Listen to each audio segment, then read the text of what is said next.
Before I start, I'm going to be talking about Ninja Gaiden Black's story, not Sigma, even though I will be using gameplay from Sigma for it. The reason being is I really don't care about the shoehorned in Rachel missions, because I just think they're kind of thrown in there for fan service. I mean, everybody knows that's what it is. Plus, Itagaki, the original maker of the game, better known as Hack and Slash Jesus, said that Black was the final and basically definitive version of the game. There's a couple differences, like boss fights, which I will cover the Sigma ones due to the gameplay that I'm using, but thankfully they aren't super important to the story, so it should be fine. Cool? Cool.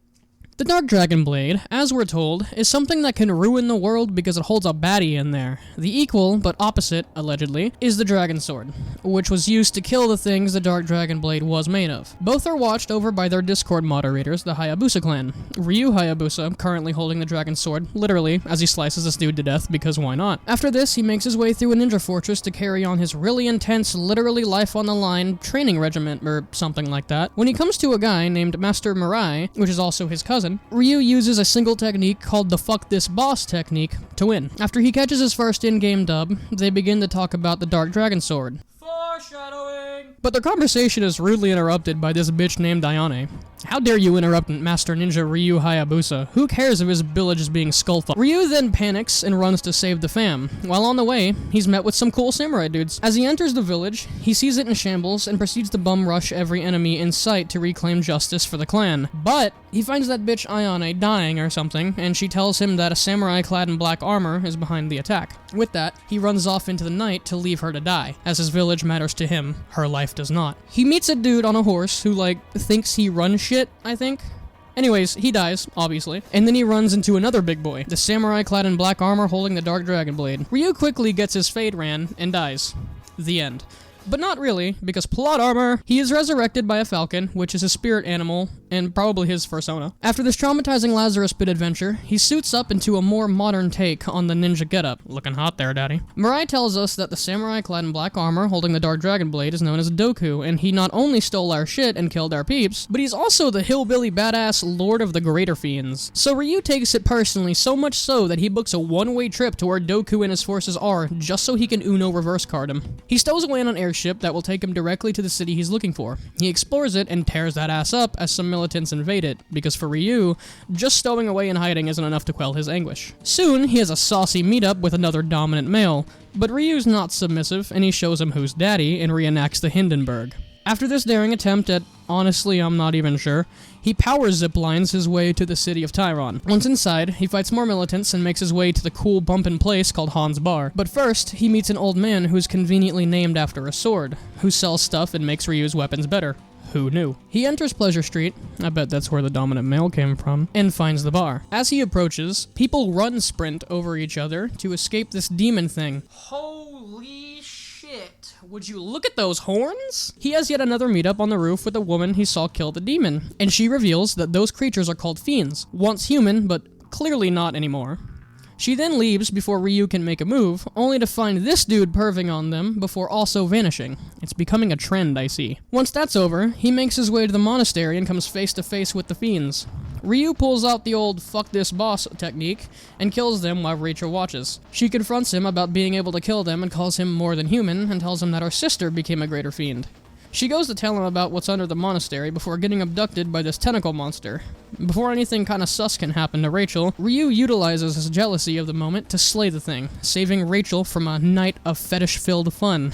God, why do I write this shit? A thing is thrown at Ryu, and surprise, that bitch Ayane is still alive and apparently also stalking Ryu now too. She tells Ryu that the Dark Dragon Blade is the cause of the fiends arriving, and Rachel informs him that his next move is to invade the Vatican, go underneath the monastery. But plot twist, the dude who jumped is also stalking Ryu along with this other dude that looks straight out of Disney. Ryu makes his way to the monastery, where he reads some shit and steals the Vatican's sacred text in order to make his way down into the bowels of the church. After descending, Ryu gets chased by a boulder and ends up in a cavern under the monastery. On his way down, he finds a big dinosaur skeleton. Wonder why that's there. Before entering the tomb that houses this holy grail type beat, of which when filled with blood, starts to glow. Ryu swiftly becomes Rick Grimes as he fucks up some zombies before making his way back up the cavern he descended. He places the grail onto a pedestal, and remember that dinosaur? After Ryu watches Jurassic Jurassic Park, it falls down and conveniently clears the way for Ryu to go deeper. Ryu goes down into the catacombs, and into this Egyptian pyramid or something. And this bridge looks kinda... oh, imagine that. Ryu does some puzzles to open up the exit, but is ambushed by another tentacle daddy. Ryu, at this point, is fed up with the sexual deviance he's been coming across, and mercilessly destroys it, as he's interested in one woman, and you are not her. Once it's gone and dead, Ryu climbs up this wall thing and steals a statue from a pharaoh thing. Remember, kids, don't take things from an Egyptian tomb because the outcome is never good. Ryu now swims into an elevator that takes him back up to the monastery, and makes his way to the center of...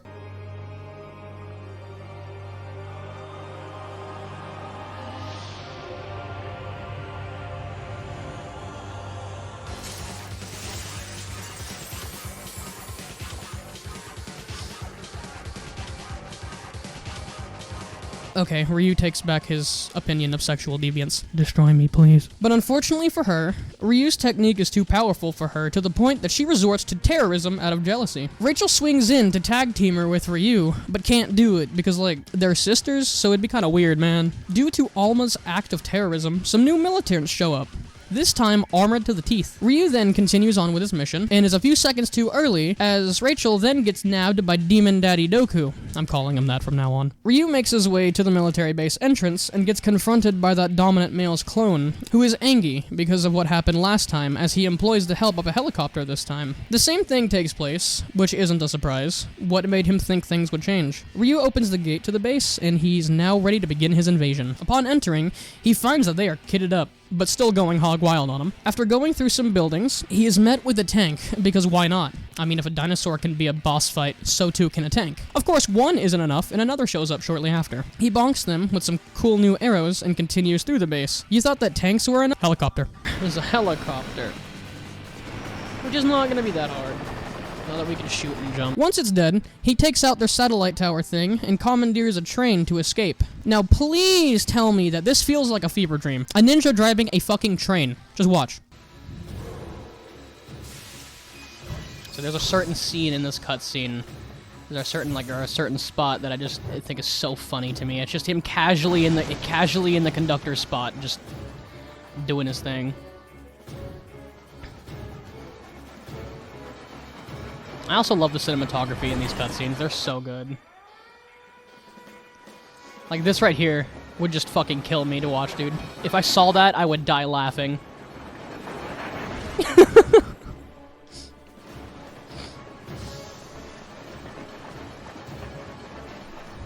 And you know for a fact this next thing caused so many casualties. So many people died because of this coming up thing right here. But does Ryu care? No, of course not. He's cool. He's a badass. He don't give a fuck.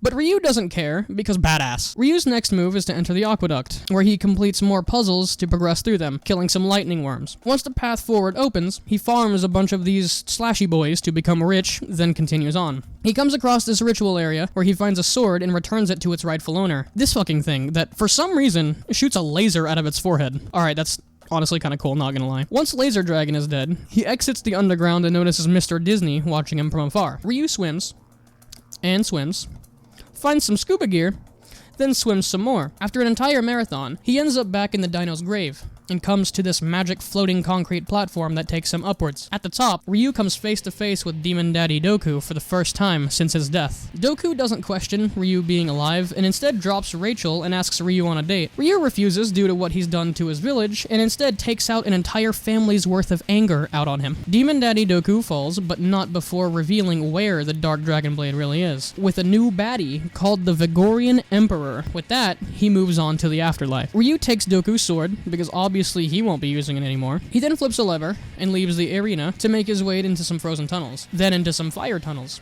then back into the ice tunnels, then back into the fire tunnels. Upon entering a new room, he's met with some fire worms, which are the same worms as before, just in a different font. He then goes back into the ice tunnels again, and fights this, please tell me I'm not the only one who saw some phallicness here. Anyways, it dies, and he goes back to the fire tunnels to unlock this door. Finally. Once inside, Ryu is met with a proper dragon this time, who isn't having it, but Ryu doesn't care and proceeds to walk across its dead body into the next room. Ryu makes his way back to the Aqueduct. We are then shown that Gamov and Mr. Disney are talking about the Dark Dragon Blade being even more evil than they thought, and that its seal is now broken. After, Ryu goes back to where he first entered Tyron to place the stone tablet and activate a portal, to which he Master Chiefs through and ends up back in the Hayabusa village. He visits the chick that died at the beginning's grave and finds the Eye of the Dragon, to which he puts in the bottom of his sword and it begins to glow. He continues through the portals until he comes to this actual pyramid, where he sees Rachel practicing her bondage kink. He finds that Demon Daddy Doku didn't really die, and watches him bring Alma back. This time... What about it? Got a problem?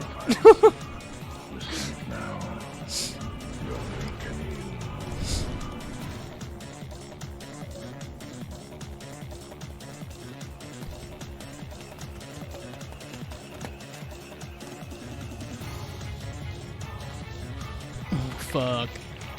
I do not enjoy this.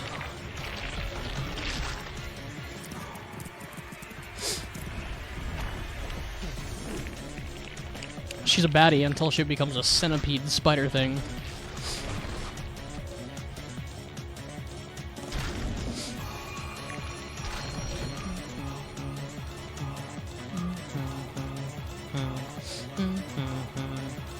Ryu has changed his mind. He does not want this one. After Ryu rids the world of her filth, he goes to save Rachel. But Alma isn't really dead. Instead, she beats Ryu to Doku, and with what's left of her humanity, saves Rachel. To which, upon death again, she commits terrorism. Doku gets mad and dips, leaving Ryu to continue into the pyramid and end up on the other side in a labyrinth. After traversing it, Ryu goes through another portal and ends up in hell, pitted up against some demons, and meets the Goat Man. Once done, he continues through and whoa, ghost fish and Neko girls? What? Eventually, he comes to the end, and what does he find? Not treasure, or some sort of award for solving the maze, but Demon Daddy Doku 2, Electric Boogaloo. Ryu slays Doku for the final time, but not before he curses Ryu to become a fiend himself. Ryu continues on and meets this dying ninja. Instead of putting him out of his misery, though, Ryu watches him painfully die, only to receive some random-ass key in the shape of a heart. Conveniently, this key is exactly what Ryu needs to infiltrate the Vigorian Emperor's palace. After fighting through its floors, he reaches the top and enters another portal back to hell. This time, he takes the Goat Man head-on after killing some slashy boys, a tentacle daddy, another phallic sloth thing, and then finally Goat Man himself. After making him look like a clown, he snatches up a new statue and uses it to climb stairs of bone into heaven. And in the distance, I think that's like God or something, but we have to fight it regardless because it's actually the Emperor we're after. It has the Dark Dragon Blade. Bullet hell time. But then it becomes a skull spider. Once it's dead, because obviously Ryu kills it, his fiend curse is lifted. Now the place starts to shake itself apart, so Ryu makes his way up the cavern and retrieves the Dark Dragon Blade. Rachel swoops in and saves Ryu, bringing them both out before a gust of smoke makes Ryu lose grip on the blade, and it comes into the hands of Mr. Disney. Mr. Disney then kills his best little sidekick and reveals himself to be, wait for it, surprised him. Oh, here's a plot twist. Mr. Disney is really Master Mirai.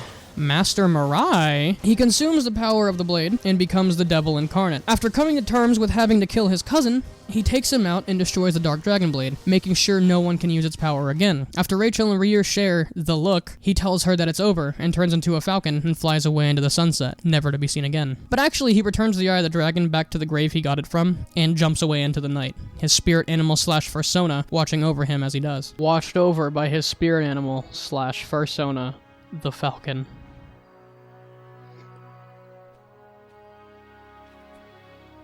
A lot of people think that's him flying into it. That's him flying. No, there is a distinction between the two. And there we have it. The totally lore-accurate retelling of Ninja Gaiden Black. This game absolutely needs a proper remake, I swear.